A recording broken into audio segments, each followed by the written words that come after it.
Hello నమస్తే. Welcome to mega 9 TV. నేను మీ జనని. So, నేను ఈరోజు వచ్చేసి ఆర్ట్ గ్యాలరీకి అయితే వచ్చేసాను. మన హైదరాబాద్‌లో మాదాపూర్ దగ్గరున్న స్టేట్ ఆర్ట్ గ్యాలరీ దగ్గరకొచ్చేసాను. ఎందుకంటే ఇక్కడ ఇండియన్ ఫోటో ఫెస్టివల్ జరుగుతుందనమాట. ఇండియన్ ఫోటో ఫెస్టివల్ అంటే ఇండియాలో ద మోస్ట్ అవైటెడ్ ఫోటోస్‌ని తీసుకొనొచ్చి ఇక్కడ ఎగ్జిబిషన్ లాగా ప్రదర్శిస్తారు.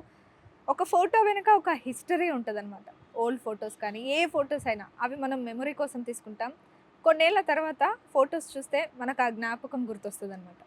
ఇంకొక ఏదైనా వేరే ఫోటో చూస్తే అందులో ఏదో ఉన్నట్టు ఆహ్, ఒక ప్రశాంతత లభిస్తుంది అని చెప్పొచ్చు మనకైతే నిజంగా. ఆ ఫోటోస్ వెనక అంత హిస్టరీ ఉంటదనమాట. అలాంటి ఫోటోసే ఇలా స్టేట్ గ్యాలరీస్‌లలో పెట్టి మనకి చూపిస్తూ ఉంటారు. సో, ఇది చాలా రోజులైంది స్టార్ట్ అయ్యి. అలాగే ఇది జనవరి 5థ్ వరకు ఉంటది కాబట్టి, ఇంకా ఎవరైనా విజిట్ అవ్వని వాళ్ళుంటే ఖచ్చితంగా విజిట్ అవ్వండి. అసలు మనం లోపలికెళ్ళి ఏమేం ఫోటోస్ ఉన్నాయి, ఇండియన్ ఫోటో ఫెస్టివల్ కాబట్టి, చూద్దాం అసలు మన ఇండియాకి సంబంధించిన ఫోటోస్ అసలు ఏమేమున్నాయి, అందులో హిస్టరీ ఏంటి అనేది మనమైతే మాట్లాడుకుందాం. రండి.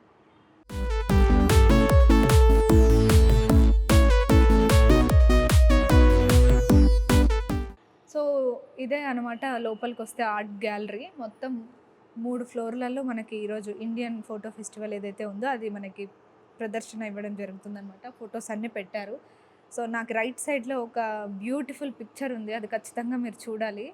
అక్కడికి వెళ్లి చూద్దాం. చూస్తే ఇక్కడ artist talk, exhibitions, workshops, book launch, screenings, portfolio reviews ఇలా ప్రతి ఒక్కటి అంటే దానికి కొన్ని టైమింగ్స్ ఉంటాయన్నమాట. అవి ఈ టైమింగ్స్‌కి అని చెప్పేసి ముందే మనకు మెన్షన్ చేసి చెప్తారు.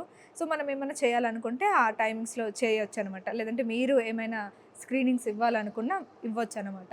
సో, మనం అక్కడ ఒక పిక్చర్ ఉంది కదా! మొత్తం 3 ఫ్లోర్‌లో అసలు ఏమేమి ఫోటోస్ ఉన్నాయో మనం అన్నీ చూద్దాం పదండి.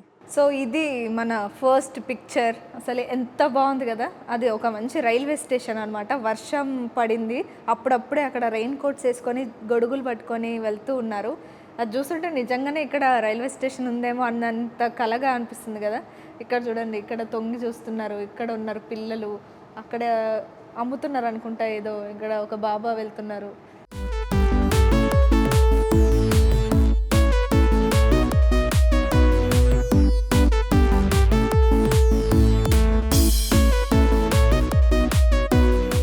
సో, ఇది మనకు ఫస్ట్ ఫ్లోర్‌లో ఉండే పిక్చర్స్ అనమాట. ఇటు సైడ్ చూస్తుంటే సముద్రం. వావ్! అసలు సముద్రంలో ఒక జీవం ఉన్నట్టు అనిపిస్తుంది కదా! ఆ పక్కన ఇక్కడ కూర్చొని ఈ మట్టి దగ్గర అలా ప్రశాంతంగా అలలు మన కాళ్ళని తగులుతుంటే ఎంత హాయిగా ఉంటది గదా! ఎక్కడికెళ్ళినా అలాంటి ప్రశాంతత రాదేమో. సముద్రం దగ్గర ఉంటది. సో, ఆ సముద్రం దగ్గర ఉండే అందాలని పిక్చరైజ్ చేశారు. పిక్చర్స్ తీశారనమాట. అందికర్ సతీష్ అనే ఆయన. ఆయన ఇక్కడే తెలంగాణలో ఒక 20 ఇయర్స్ ఎక్స్‌పీరియన్స్ అంట ఆయన. 14 ఇయర్స్‌గా documenting the rich heritage of tribal communities across 20 స్టేట్లలో మొత్తం పిక్చర్స్ అన్నీ క్యాప్చర్ చేస్తూ యూనిక్ ట్రెడిషన్స్‌ని అన్ని ట్రెడిషన్స్‌ని ఆయన పిక్చరైజ్ చేస్తూ ఫొటోస్ తీస్తూ మనకు చూయిస్తూ ఉన్నారనమాట. వావ్! ఇదొచ్చేసి రుషికుల్య బీచ్ ఇన్ ఒడిషా. ఒడిశాలో అనమాట ఈ బీచ్. ఒడిశా బీచ్. సో, అందాలు చూద్దాం రండి. అసలు ఒక ఆవిడ చూడండి మంచిగా ఒక గంప ఎత్తుకొని పోతుంది. ఇక్కడ ఒక తాబేలు వెళ్తుంది. ఒక మంచి పిక్చర్ అని చెప్పొచ్చు. సముద్రం పక్కన అలా ఇవి చూడండి ఎంత క్యూట్‌గా పిల్లలు ఆడుకుంటున్నారు. వావ్! చాలా బావుంది. మంచి పిక్చర్స్ అండి. ఇక్కడంతా ఈ తాబేళ్ళు ఫేమస్ అనుకుంటా. అవే ఉన్నాయి ఎక్కువ. ఎందుకంటే చిన్న చిన్న బుజ్జి బుజ్జివి. ఇవి చూడండి ఎప్పుడైనా తాబేలు గుడ్లు చూసారా? ఇక్కడ చూడండి ఎలా ఉన్నాయో. చాలా చిన్నగుంటాయి.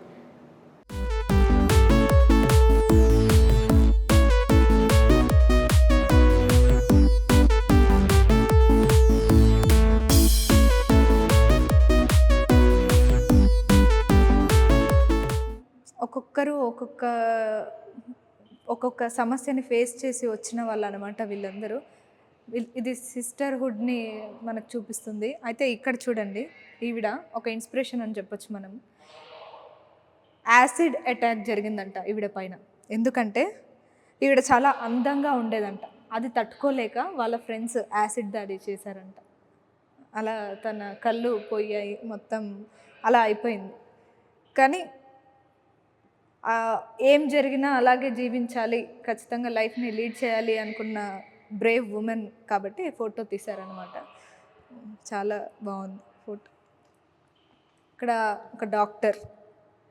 సో వీళ్ళ గురించి ఏమేమి ఉన్నాయో ఇక్కడ మనకి కింద డిస్క్రిప్షన్లో ఇచ్చారనమాట. ఫోటో 7, ఫోటో 2 అని చెప్పి ఇలా లైన్గా ఇక్కడ 5, 6, 7 ఇలా ఏ ఫోటో ఉందో ఆ ఫోటో కింద వాళ్ళకి సంబంధించిన డాటా ఉంటుంది అనమాట. అసలు ఏం జరిగింది, ఎందుకు తీశారు అని చెప్పేసి. ఇక్కడ చూస్తున్నారు కదా ఈ ముసలావిడ అయితే తమిళ్ కమ్యూనిటీ ఎక్కడంటే శ్రీలంకలో.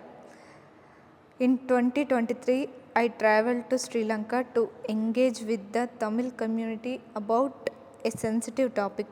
అంటే అక్కడ మొత్తం ఒక యుద్ధం జరిగిందనమాట.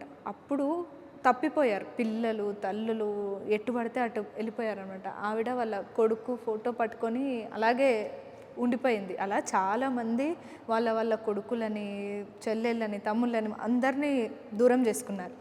ఇప్పటికీ వాళ్ళ కోసం వెయిట్ చేస్తున్నారు, వస్తారేమో ఎప్పుడైనా మమ్మల్ని కలుస్తారని చెప్పేసి వెయిట్ చేస్తున్నారు. దానికి సంబంధించిన ఫోటో.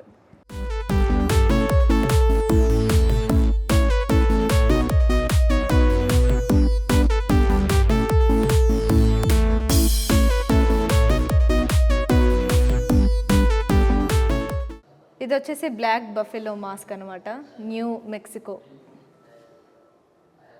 ఇదంతా చూడండి బఫెలో, బ్లాక్ బఫెలో ఉంటుంది కదా, ఇలా మొత్తం ఇలా వేసుకొని మేబీ దాన్ని తీసి వాళ్ళ మాస్క్ లాగా చేసుకుంటారు అనుకుంటా. ఇవన్నీ వాళ్ళ కల్చర్కి సంబంధించిన మాస్క్లు అనమాట. ఇది బటర్ఫ్లై మాస్క్, ఇది వచ్చేసి బుద్ధిస్ట్ మాస్క్ భూటాన్, ఇది వచ్చేసి ట్లింగిట్ రేవన్ మాస్క్ అంట, రావెన్ మాస్క్ అలస్కా, ఇది వచ్చేసి సమురాయ్ మాస్క్ జపాన్. భలే ఉంది కదా, ఇది చూస్తాం మనం సినిమాలలో. సో వీటిని ఎర్రల్లాగా వేస్తారనమాట. ఇవి గుడ్లు అనుకుంటా కదా. ఇవి వాటికి మూతికి ఏదో కట్టి నీళ్ళలో వేస్తే దాన్ని పట్టుకొని ఇంకొక కొన్ని చేపలు బయటకు వస్తాయి అనమాట. సో ఇవన్నీ దువ్వెన్లు, ఇవన్నీ రియల్వే దొరికినాయి. అలా మొత్తం ఒక దగ్గర చేర్చి ఇలా పిక్చర్స్ తీశారు. ఇక్కడ చూడండి, ఇందులో నా బ్రష్ ఏ రకంగా ఉంటుందో నేను చెప్తా. ఇలా ఉంటుంది. మీ బ్రష్ ఏ రకంగా ఉంటుంది?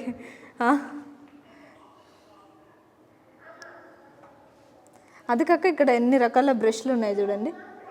కోల్గేట్ కూడా ఉంది, మన బ్రాండ్. ఇవన్నీ కూడా చిరిగిపోయినాయి, విరిగిపోయినాయి వస్తువులు అనమాట.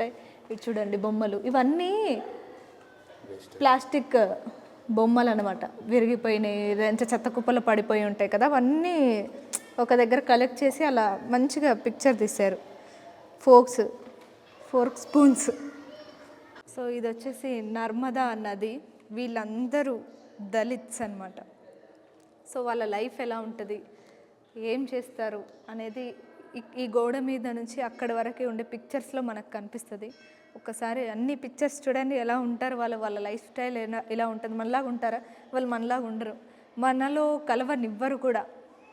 ఊరికి దూరంగా చిన్న గుడిసె వేసుకొని అలా ఉంటారనమాట. ఉన్న దాంట్లోనే హ్యాపీగా ఉంటారు. చూడండి అన్నీ ఇక్కడ పిల్లలు భలే ఆడుకుంటారు.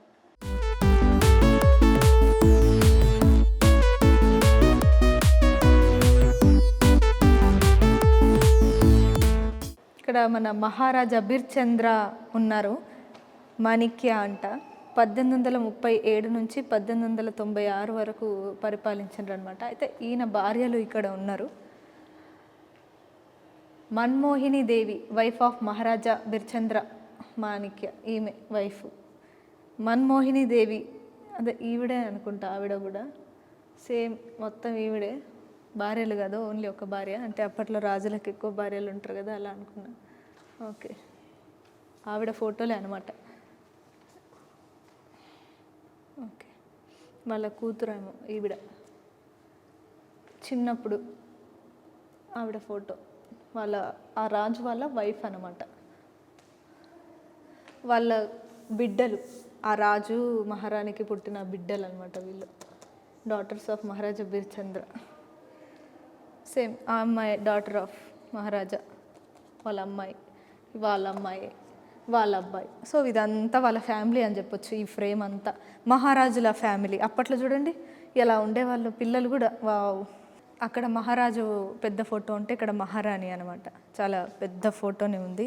మన్మోహిని దేవి, వైఫ్ ఆఫ్ మహారాజా బిర్చంద్ర మాణిక్య. ఇంతకుముందు అక్కడ చూసిన వాళ్ళే ఇక్కడ ఉన్నారనమాట. పిల్లలు, వాళ్ళ పిల్లలు చూడండి. అప్పట్లో ఈ ఫోటోలు ఉన్నాయంటే గ్రేట్ కదా. అసలు ఎలా తీసేవాళ్ళు. అదే రీల్ ఉండేది కదా, కెమెరా. ఓ అక్కడ తండ్రి మహారాణి, ఇక్కడికి వచ్చేసరికి డాటర్. ఈమె కూడా యువరాణి అయిపోయి ఉంటుంది అనమాట. Daughter of Maharaja Birchandra Manikya.